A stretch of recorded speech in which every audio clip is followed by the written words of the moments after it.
आपकी जो इस वक्त लहजे की तलखी है उसकी वजह मुझे समझ आ रही है। इस हुकूमत में एक वज़ीर हैं, उनका नाम है मुस्तफ़ा कमाल। तो उनका एक मैं स्टेटमेंट सुना देता हूँ ताकि मेरे नाजरीन को समझ आ जाए कि आगा रफ़ीउल्लाह साहब का प्रॉब्लम क्या है। सुनाएं जी मुस्तफ़ा कमाल साहब का स्टेटमेंट। पंजाब है वो दुनिया के 182 मुल्कों से बड़ा है। आज हमारा जो सिंध है सूबा, उसकी आबादी दुनिया के 172 ममालिक से बड़ी है। आज हमारा जो खैबर पख्तूनख्वा है उसकी आबादी दुनिया के 165 ममालिक से बड़ी है। और आज जो बलूचिस्तान है वो दुनिया के 180 ममालिक से बड़ा है रकबे के हवाले से। तो पाकिस्तान में ये जो मसाइल तूफान की सी शक्ल इख्तियार कर चुके हैं, पाकिस्तान में एडमिनिस्ट्रेटिव बुनियादों पर नए एडमिनिस्ट्रेटिव यूनिट्स की ज़रूरत है। और जहां भी इसकी बात होती है, हो रही है, हम तो बहुत पहले से कह रहे हैं, अब ये हमारी ख्वाहिश नहीं है, पाकिस्तान चलाने की मजबूरी है। जी आगा रफ़ीउल्लाह साहब, एडमिनिस्ट्रेटिव यूनिट्स की टर्मिनोलॉजी इस्तेमाल की है उन्होंने, सूबे की टर्मिनोलॉजी इस्तेमाल नहीं की। मीर साहब ये देखें, बात थोड़ी देर पहले जिस तरह मैंने मोहसिन नकवी के हवाले से कहा कि अगर आपका मसला सूबों का होता तो आप पंजाब में जो तहरीक पास हुई है वो एक मॉडल पेश करते, लोगों को दिखाते हैं कि देखो ये हो गया, पंजाब के लोगों की ख्वाहिश थी, इसके मुताबिक बन गया और यहाँ पर इतनी खुशहाली आ गई, क्यों ना और लोग भी सोचें। लेकिन यहाँ पर मैं आपको कहूँ कि सिंध की सकाफत हज़ारों साल पुरानी है।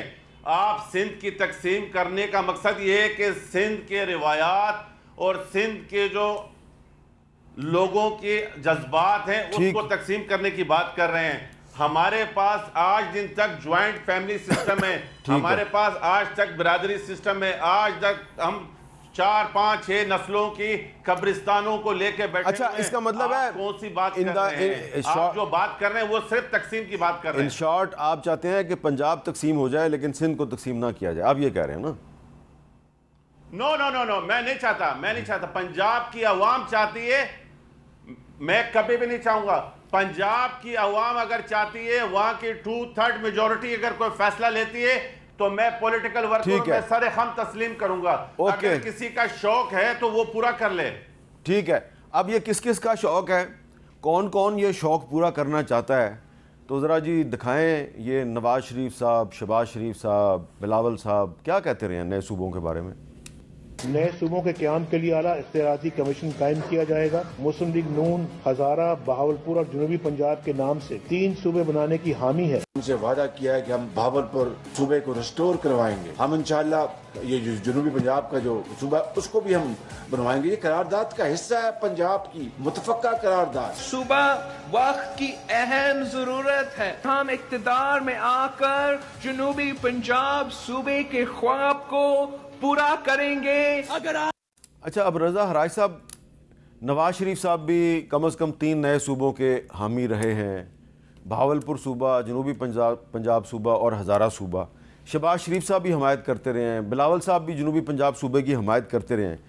तो अब अगर यही बात मोहसिन नकवी साहब ने कर दी है तो राना सनाउल्लाह साहब और ख्वाजा आसिफ साहब वो क्यों मुखालफत कर रहे हैं? मतलब आप मुझे मरवाना चाह रहे हैं? मैं आपको मरवाना नहीं चाहता, मैं चाहता हूं कि आप कौम को एजुकेट करें। नहीं मीर साहब, ये इनके आपस में बहुत अच्छे ताल्लुकात हैं, राना सनाउल्लाह साहब के और मोहसिन नकवी साहब के और ख्वाजा साहब के, और मेरे भी इन सबसे बहुत अच्छे ताल्लुकात हैं। ये जो मुझे नहीं पता ये कोई इनकी आपस में कोई है या नहीं है, मेरे इल्म में नहीं है, और मैं आपके सामने कोई गलत कलामी भी नहीं कर। मेरे इल्म में है ना, एक डॉक्यूमेंट पढ़ी है ना मेरे सामने। वो मीर साहब आपको बेहतर पता होगा। अब जो असल बात है ना मीर साहब, जो जिसकी तरफ आपने इशारा दिया, जो हमारा असल इशू है, मीर साहब मैं आपको एक बात बताऊं, जितनी आपकी ऑडियंस है और ज़राए ब्लाक के नुमाइंदे पिछले 20-25 साल में जितने उन्होंने लोगों को अवेयरनेस दी है, ये कोई भी पॉलिटिकल पार्टी इस कंसेप्ट को अपोज नहीं कर पाएगी। देखो, सियासी आदमी हमेशा लोगों की ख्वाहिश की नब्ज को समझता है। वो बड़े मियाँ साहब हों, प्राइम मिनिस्टर साहब हों, बिलावल साहब हों, मौलाना फजल रहमान साहब हो, कोई जमात हो, PTI वाले हों, उनको इस बात का इदराक है कि लोगों की ज़रूरत क्या है। अच्छा मीर साहब, बाहर से तो लोग आके काम सीधा नहीं करते। पाकिस्तान को अगर तरक्की करनी है तो मुझे अपनी ज़ात की नफ़ी करके मुझे पाकिस्तान के पॉइंट ऑफ व्यू से सोचना है। मुझे इस चीज़ से नहीं सोचना कि मेरी हुकूमत क्या।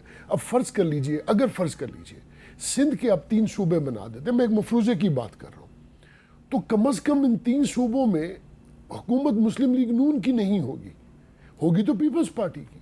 अच्छा, इसको दूसरी तरफ ले जाइए, बलूचिस्तान में ले जाइए, उधर भी हुकूमत पीपल्स पार्टी की है। अगर बलूचिस्तान के सूबे बन जाते हैं तो उसमें भी हुकूमत पीपल्स पार्टी के MPs ही मौजूद है ना असेंबली में, नून के तो नहीं है। अच्छा, आप KPK में तशरीफ़ ले जाए, वहाँ पे PTI की हुकूमत है, तो वहाँ पे भी नून के मेंबर्स नहीं हैं जो हुकूमत बना सके, तो वहाँ हुकूमत PTI के लोग बन जाएंगे। मीर साहब, हमें सोचना ये है कि ये जो पूरा कंसेप्ट है जिसकी वजह से इस बजट में आपने प्रोविंशियल गवर्नमेंट से जो रेवेन्यू आ रहा है वो आप सूबों को देते हैं, सूबों में जो उसकी कैपेसिटीज़ हैं उससे वो खर्च नहीं कर पाते, जिसकी वजह से पाकिस्तान के एवरेज शहरी पे कर्जा बढ़ रहा है। ये बढ़ रहा है कर्जा, कोई इसमें दूसरी राय नहीं है। 4 सालों में इस हुकूमत को एक ही तरह, जो मैं समझता हूँ जो बहुत अच्छी बात है, हम डिफ़ॉल्ट कर चुके से उससे कम से कम डिफ़ॉल्ट से बाहर निकल के इनको हमारी इकोनॉमी को एक ब्रीदर आ गया। कहीं ऐसा तो नहीं है कि नए सूबों के नाम पे कोई पाकिस्तान में सदारती निज़ाम लाना चाहता है? मीर साहब देखिए, अगर सदारती निज़ाम की पहली बात यह है कि उसकी अगर कोई प्रोविजन होगी तो कॉन्स्टिट्यूशनल होगी। अच्छा, एक्स्ट्रा कॉन्स्टिट्यूशनल तो कुछ आप कुछ भी यही कह रहे हैं कि अगर नए सूबे बनाने हैं तो इसी 1973 के आइन के अंदर रह के बनाएं? मीर साहब, 1973 का जो आपका आइन है वो बुनियाद है। ठीक है। उस बुनियाद, देखिए 62 में प्रेसिडेंशियल फॉर्म ऑफ गवर्नमेंट थी, और ये बहुत बहस, मैं जो कि 2002 में लॉ मिनिस्टर रहा हूँ, ये हमेशा से हमारे मुल्क के अंदर एक इशराफिया है जो इस पे बहस करती है कि पार्लिमानी निज़ाम मुसलमान ममालिक को सूट नहीं करता। हाँ, ये जो आपने इशराफिया की बात की है ना, उसको मत की बात करो, ये बहस आज की नहीं है। हाँ। ये अमीर साहब, ये आप इस बात के गवाह हैं। मैं गवाह हूँ, मैं गवाही पेश करूँ?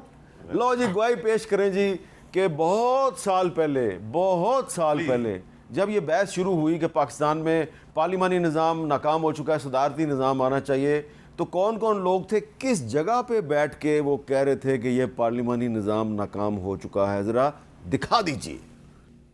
मौजूदा पार्लियामानी निज़ाम नहीं चल सकता, आपको प्रेसिडेंशियल सिस्टम ऑफ गवर्नेंस लाना पड़ेगा, डेमोक्रेसी, जमहूरियत। इसके लिए आपको पूरा आइन तब्दील करना है। हाँ, आइन आप 10 दफ़ा तब्दील कर चुके हैं भाई, और उसका नतीजा आपने देख चुका। 19वीं तरमीम, आइन को इसी पार्लियामेंट ने भाई आइन की ज़्यादा अहमियत है या पाकिस्तान के मुस्तकबिल की ज़्यादा अहमियत है? आइन की कोई अहमियत नहीं है, अहमियत है पाकिस्तान की, अहमियत है इसके अवाम की। आपको तब्दील करना पड़ेगा अपना कॉन्स्टिट्यूशन, जिसके तहत आपको जमहूरियत या तो फ्रांस के तर्ज पे या फिर आपको अमेरिका के तर्ज पे प्रेसिडेंशियल सिस्टम ऑफ गवर्नेंस लाना पड़ेगा। बरतानिया की तर्ज पे क्यों नहीं, इंडिया की तर्ज पे क्यों उसकी नहीं? वजह यह है कि आपके यहाँ फ्यूडल सिस्टम जो है वो छाया हुआ है, और जो वोट्स हैं वो कभी कमी जो वोट डालते हैं वो फ्यूडल सिस्टम के तहत उन्हीं लोगों के, उन्हीं के फैमिलीज को मिलते हैं। करप्शन की बुनियाद ये पार्लिमानी निज़ाम जमहूरियत है, इसको आपको तब्दील करना पड़ेगा, क्योंकि द मोमेंट आप इलेक्शन कराते हैं आप तोड़ना जोड़ने, तो आप कह रहे हैं 1973 का आइन बदलना पड़ेगा प्रेसिडेंशियल सिस्टम के तहत। अच्छा, इकबाल हैदर साहब थे और डॉक्टर अताउर रहमान साहब जो बाद में वज़ीर भी रहे, ये कायद आज़म के मज़ार के साए तले बैठकर मुझे ये कह रहे थे कि पाकिस्तान में सदारती निज़ाम आना चाहिए 2011 में। मीर साहब, तो मेरी गवाही ठीक थी ना? हाँ जी, गवाही ठीक। तो उस वक्त भी अशराफिया में ये बहस थी। हाँ। और ये बहस आज भी है। पाकिस्तान के अंदर कोजेंट लोग हैं, काबिल लोग हैं, वो अपनी आरा दे सकते हैं, लेकिन इसका फैसला कि आपने पार्लिमानी निज़ाम से प्रेसिडेंशियल फॉर्म की तरफ जाना है, इसका फैसला पॉलिटिकल पार्टीज को करना है, पार्लियामान को करना है। ठीक है।